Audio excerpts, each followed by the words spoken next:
Shalom saudara, saya bersyukur kalau pada saat ini dapat kembali menyapa saudara sekalian. Kita akan bersama-sama membaca, mendengar, merenungkan firman Tuhan yang diambil dari kitab Kejadian pasal 28 ayat 10 sampai 22. Kitab Kejadian pasal 28 ayat 10 sampai 22. Namun sebelum kita membaca, kita mendengar serta merenungkan firman Tuhan, mari kita bersatu hati, kita berdoa. Bersabda dan berkaryalah pada saat ini Tuhan, ketika kami hendak membaca, kami hendak mendengar, kami hendak merenungkan kebenaran firman Tuhan, sehingga firman yang kami dengar, firman yang kami renungkan sungguh-sungguh mengubahkan kehidupan kami. Bersabda dan bekerjalah di dalam diri kami saat ini juga, oleh karena kami semua siap untuk mendengarkannya. Di dalam nama Tuhan kami Yesus Kristus kami berdoa. Amin. Kitab Kejadian pasal 28 ayat 10 sampai 22 firman Tuhan mengatakan, maka Yakub berangkat dari Beersheba dan pergi ke Haran.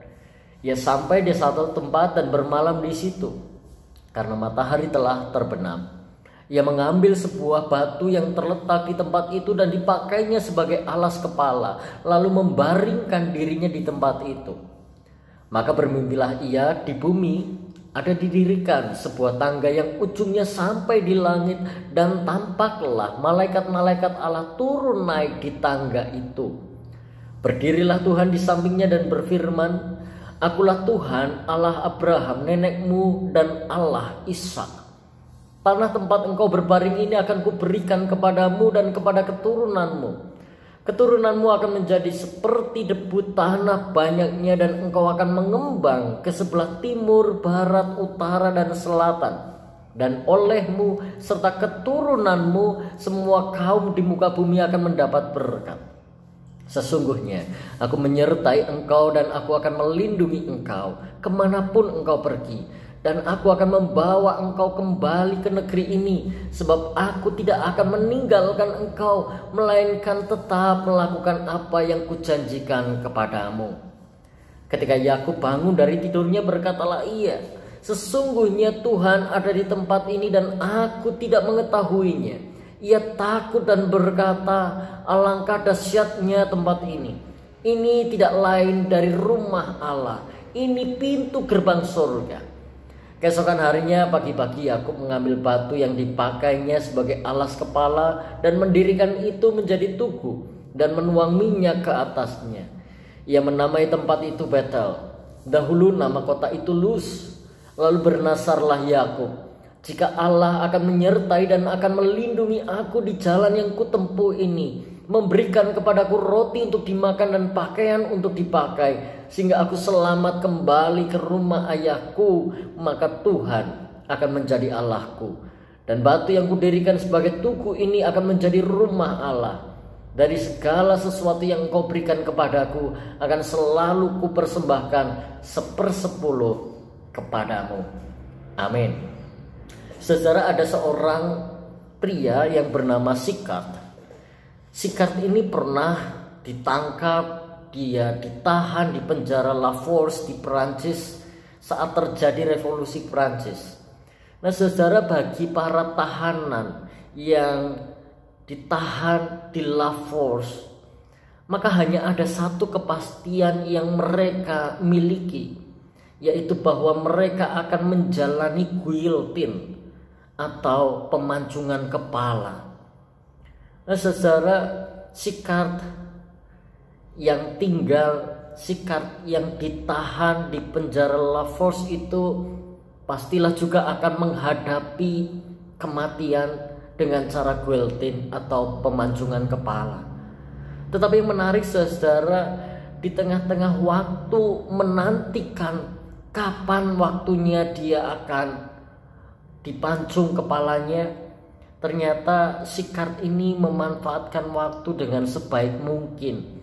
Dia tekun berdoa, bahkan dia pergunakan waktu yang dia miliki untuk menghiburkan, untuk mendoakan orang-orang yang berada di tahanan. Tidak heran saudaraku, Oleh karena perbuatannya itu, Sicard menjadi orang yang sangat dicintai di penjara La Force. Pada satu hari datanglah kendaraan untuk mengambil orang-orang, mengambil para tahanan yang akan dihukum mati. Dan Sicard itu termasuk dalam daftar orang yang akan menjalani hukuman mati pada saat itu. Tetapi yang menarik, saudara, Sicard ini tidak sedih. Sicard tidak takut akan kematian yang akan menimpanya. Dia sungguh-sungguh berserah kepada Tuhan. Dan saat mendekati pintu penjara, Sicard baru sadar bahwa ternyata ia hanya memakai satu sepatu. Maka dengan hormat, ia kemudian meminta izin kepada pengawal untuk kembali ke kamar untuk mengambil sepatunya yang tertinggal itu. Namun ternyata, saudara, upaya Sicard untuk mencari sepatunya yang tertinggal itu tidak gampang. Sicard mencari kemana-mana, tapi ternyata dia tidak menemukan sepatunya. Maka karena nama Sicard ada di urutan terakhir, pengawal itu kemudian berkata, "Kamu tunggu saja di sini, besok saja aku akan membawa kamu." Nah, saudara, pada akhirnya malam itu juga Sicard tidak jadi dibawa, tidak jadi menjalani hukuman pancung atau guillotine. Dan bagaimana dengan keesokan harinya, saudara? Menarik bahwa ternyata penjaga ataupun petugas penjara yang bertugas untuk mengambil orang-orang yang akan dihukum mati itu tidak memanggil Sicard.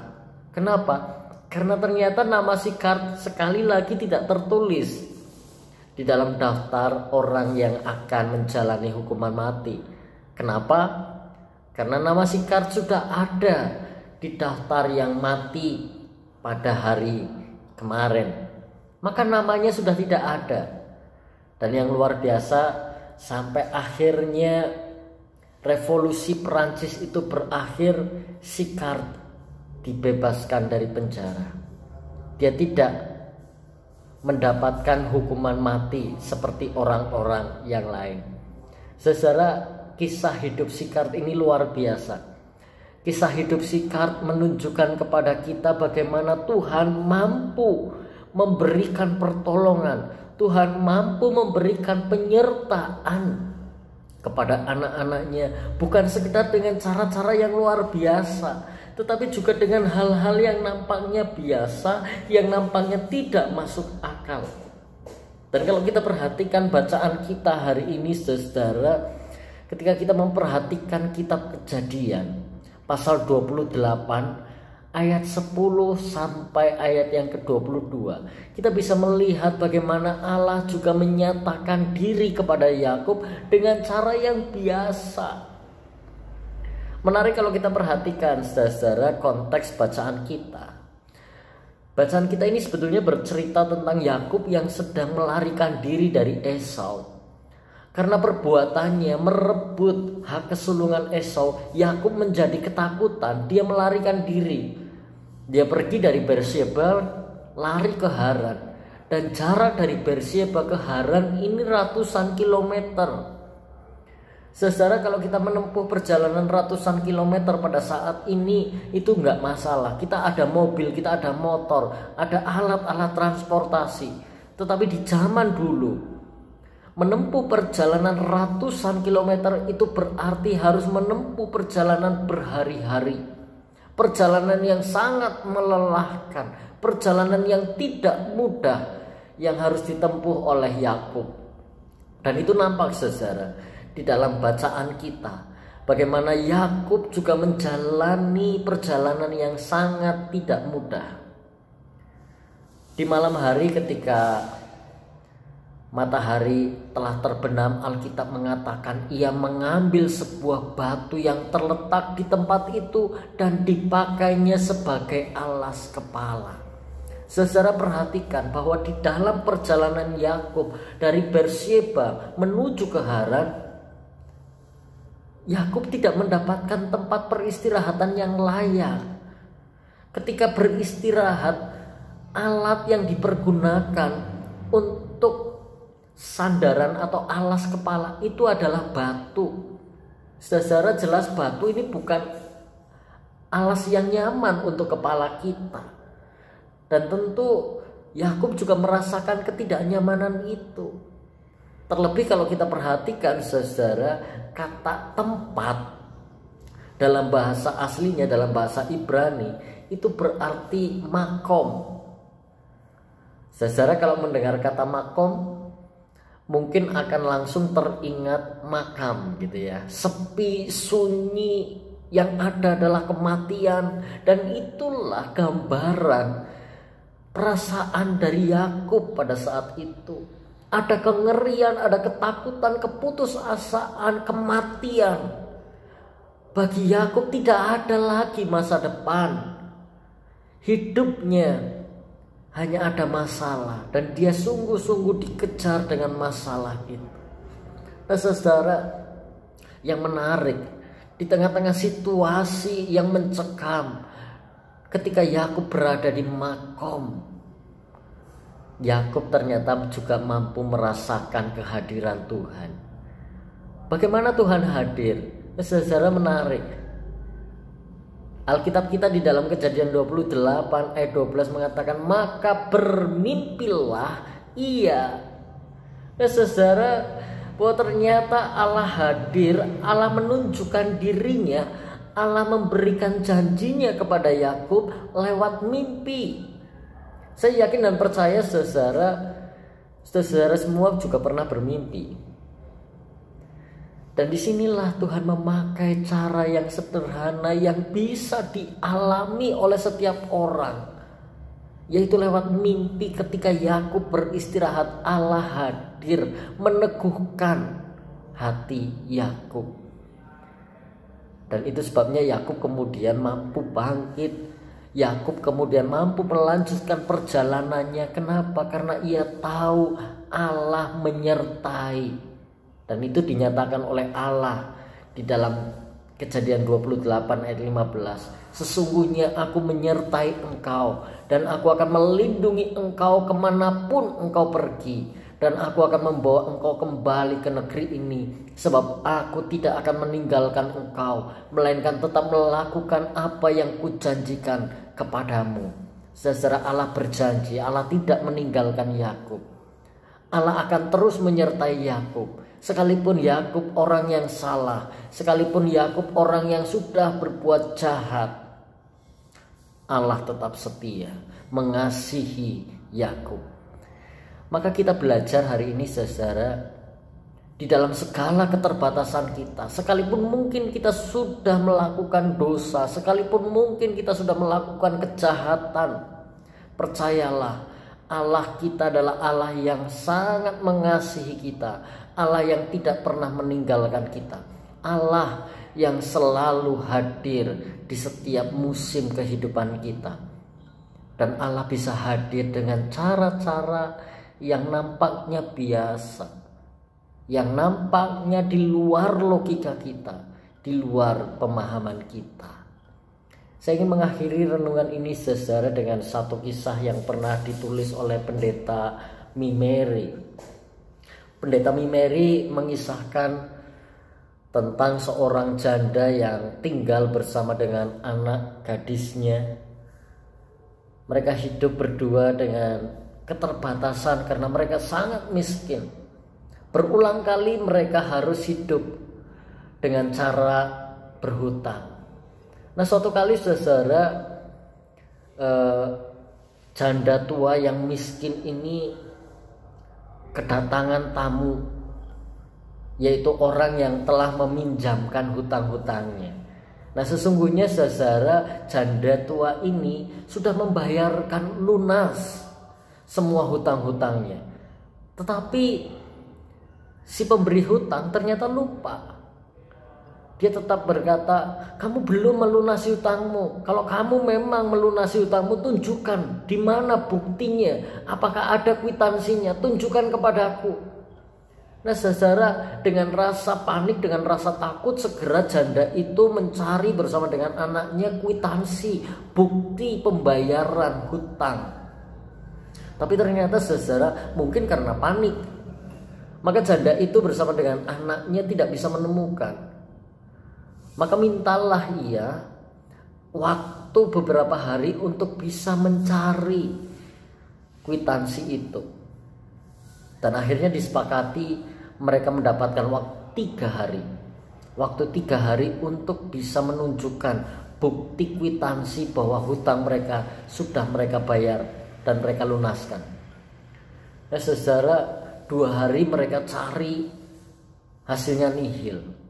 Setiap buku mereka buka, tempat tidur mereka bongkar semua, hasilnya tidak ada. Sampai akhirnya hari ketiga saudara, mereka tetap berusaha mencari, dan di tengah-tengah usaha itu sang janda itu kemudian mengambil waktu, dia berlutut bersujud di hadapan Tuhan, dia berdoa. Dan ketika si janda ini sedang berdoa kepada Tuhan, anaknya ternyata melihat ada satu kupu-kupu yang masuk ke dalam rumah. Dan si anak ini sangat ingin menangkap kupu-kupu itu. Kupu-kupu itu terbang ke sana kemari, sampai akhirnya kupu-kupu itu masuk. Dia bersembunyi di balik sebuah peti. Dan ketika hendak mengangkat peti itu untuk menangkap si kupu-kupu, anak gadis itu ternyata berteriak, "Ibu!" Sontak teriakan itu langsung menyadarkan si ibu. "Ada apa nak? Ada apa?" Si ibu bergegas mendatangi si anak, dan si anak ternyata menunjuk ke satu tempat. "Ibu, lihat di sana." Dan ketika si ibu itu membuka, mengangkat peti itu, dia melihat ada kwitansi pelunasan hutangnya.